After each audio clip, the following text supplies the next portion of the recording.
आज आर्ग्युमेंट होणार होती आरोपी नंबर 2ची, परंतु वकील वेळेवर न आल्यामुळं आणि जे काही रिक्वायरमेंट आहेत त्या पूर्ण न झाल्यामुळे ती आर्ग्युमेंट झाली नाही. परंतु दुसरा एक मुद्दा असा पाहावयास मिळाला, एक नीचपणाचा कळस काय असतो ते आज कोर्टात जज साहेबांनी, वकील साहेबांनी आणि आम्ही ही गोष्ट बघितली. झालेली घटना एवढी गंभीर आहे, एका कुटुंब प्रमुखाला ज्या संपवलेलं आहे त्याचे आरोपी जर बघितले, आज तुम्ही पण त्याचे साक्षीदार आहेत किंवा कोर्टात त्याचं पूर्ण रेकॉर्ड निघालं आजचं, जे दंड दाखवणे, दंड थोपटणे, केसावरून हात फिरवणे सारखं आणि डोळे दाखवणे, हे स्वतः जे आजचे आपले जज आहेत, जज साहेब त्यांनी देखील बघितलेलं आहे. तर हा जो आलेला माज आहे किंवा हे जे अज्ञानातलं सुख आहे त्यांचं, हे जास्त काळ राहणार नाही.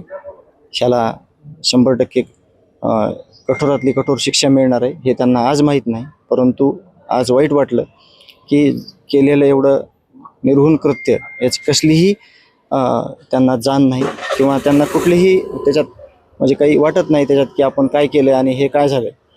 आणि ह्याच्यात सगळ्यात मोठी चूक ही आहे की हे सगळे आरोपी आहेत, या आरोपींचे सगळं जर स्टेटस बघितलं तर यांना जे कोणी पोचतं आहे आत्ता, जे कोणी 1-1, 2-2, 3-3 वकील देते, त्या लोकांना कळलं पाहिजे होतं की आपण कोणाला सांभाळतोय, आपण कोणाला काय करतोय. परंतु अतिशय चुकीच्या पद्धतीनं आज जी वर्तणूक होती कोर्टातली ते नक्कीच जज साहेबांना देखील जे काही त्यांना हँडओव्हर करायचं हे सगळं आपल्या चार्जशीट वगैरे त्याच्यात नक्कीच त्यांनी त्याच्यामध्ये नमूद करावं की हे आरोपी कशा प्रकारे कोर्टामध्ये यांची वर्तणूक आहे. पश्चाताप घेतला का? अजिबात नाही, पश्चाताप हा विषयच नाही.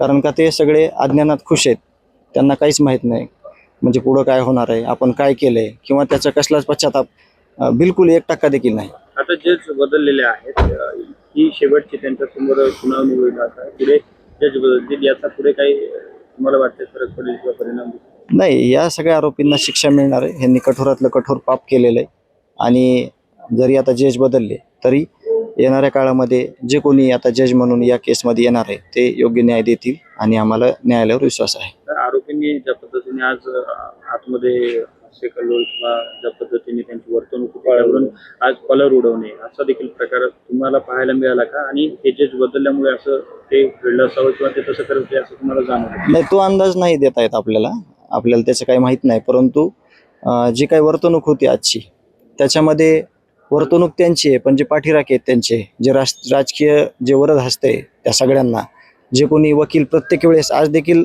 2 नंबर आरोपीला एक वकील नवीन ॲडिशनल म्हणून त्यांनी आल्याची माहिती कळवलेली आहे.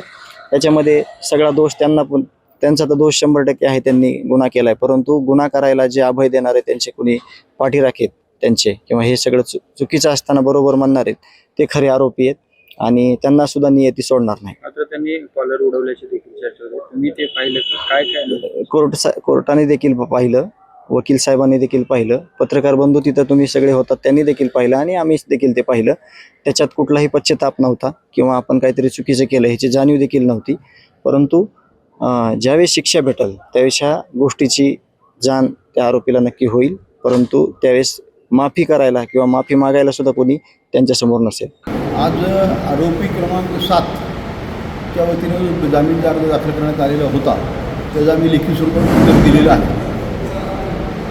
दुसरं, आज असं कोणती सबमिशन एका आरोपीच्या वकिलांनी केली की आरोपी क्रमांक 2कडनं आम्ही जामीनचा अर्ज देणार आहोत असं सांगितलं. म्हणजे अजून प्रत्यक्षात तो देण्यात आलेला नव्हता आणि पावरा फाटावरणीचा एक नमुना आम्ही कोर्टात दाखल करू असंही त्यांनी सबमिशन केलेलं आहे. अच्छा, नेमकी पुढची सुनावणी कधी असणार आहे आणि नेमकं लॅपटॉपचा विषय तो या सुनावणी देखील चर्चेचा विषय झाला. लॅपटॉपच्या अनुषंगाने आज असं सबमिशन करण्यात आलं की जे पेनड्राईव्हमध्ये आम्ही त्याला दिलेलं मटेरियल आहे तेच सगळं मटेरियल लॅपटॉपमध्ये आहे किंवा नाही हे कोर्टाने बघून घ्यावं असं एक तोंडी सबमिशन आरोपीच्या वकिलांनी करण्यात आलं. अच्छा, पुढील सुनावणी कधी आहे आणि पुढील नेमकं सुनावणी आता 4/6 ठेवण्यात आलेली आहे.